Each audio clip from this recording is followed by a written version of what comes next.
দমদম দাওয়াই এই প্রসঙ্গে কি বললেন আজ মদন মিত্র, শুনুন আরেকবার। আমরা যদি মনে করতাম, আমি যেটা বলেছিলাম দমদম দাওয়াই, আমি কিন্তু বারবার বলেছি এই দাওয়াইটা শুধু নির্বাচনের দিন নয়, নির্বাচনের আগেও দেওয়া যায়, পরেও দেওয়া যায়, পেটে খাওয়া যায়, পিঠে দেওয়া যায়, যেমনভাবে চাইবে তেমনভাবে দেবো। আমরা শুধু কালকের দিনটার জন্য ওয়েট করছি। ওরা সিআরপির বুলেট দিয়ে গুলি করে দেবে, তাতে কোনো কেস হবে না। এনআইএর বুলেট দিয়ে গুলি করবে, ইডি সিবিআই গুলি করবে। তবে এসব কাল করতে গেলে মুশকিল আছে, বুথের ভেতর থেকে বার করতে করতে রাত 12টা বেজে যাবে।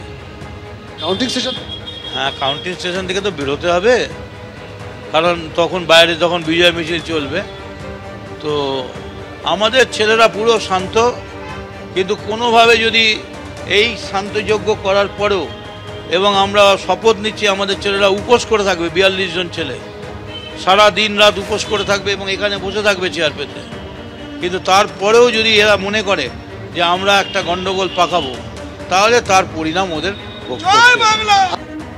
সিপিএম নেতা শতরূপ ঘোষ এই মুহূর্তে রয়েছে আমাদের সঙ্গে টেলিফোন লাইনে। আপনি শুনলেন দমদম দাওয়াই দিলেন মদন মিত্র।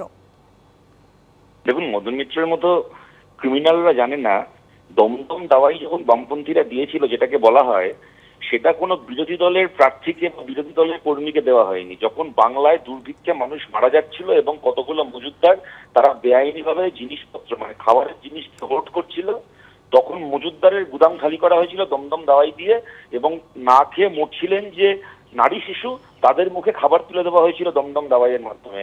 আজকে মদন মিত্রের মতো কতগুলো রিজেক্টেড ক্রিমিনাল, এক্সপায়ারি ডেট পার হয়ে যাওয়া কতগুলো বাতিল রাজনৈতিক নেতা দমদম দাওয়াই শব্দটাকে নিজেদের ক্রাইম, নিজেদের হুমকির কাজে ব্যবহার করছে। ওরা যে বলছে 42 জন তৃণমূল কর্মী উপোস করে থাকবে, আসলে মদন মিত্ররা জানেন যদি ভোটে জিততে না পারেন তৃণমূল কর্মীরা বাকি জীবনটা উপোস কাটাতে হবে, কেননা তখন আর কেউ গরু পাচারের, বালি পাচারের, কয়লা পাচারের টাকা তৃণমূলের বাড়িতে গিয়ে চাকরি বিক্রির টাকা পৌঁছে দিয়ে আসবে না। মদন মিত্রদেরকে বলছি, আপনাকে যদি যোগ্য করতেই হয়, 2 বছর আর বাকি আছে তৃণমূলের মন্ত্রিসভার, মন্ত্রিত্ব ফিরে পাওয়ার জন্য যোগ্য করুন। আপনার জন্য সিআরপিএফ লাগবে না, আপনার জন্য এনআইএ লাগবে না। মমতা বন্দ্যোপাধ্যায় আপনাকে সর্বনাশ করার করে দিয়েছে।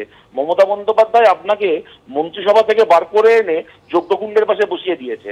আপনি এখন যজ্ঞের আগুনে ভালো করে ঘি ঢালুন, যাতে 2 বছরের জন্য, আর আপনার সরকারের আয়ু বাকি আছে, যদি 2 বছরের জন্য অন্ততপক্ষে একটা পূর্তমন্ত্রীর দায়িত্ব পাওয়া যায়, একটা যদি একটা অন্ততপক্ষে একটা মানে ছোটখাটো একটা হাফ মন্ত্রীর অন্ততপক্ষে দায়িত্ব পাওয়া যায়।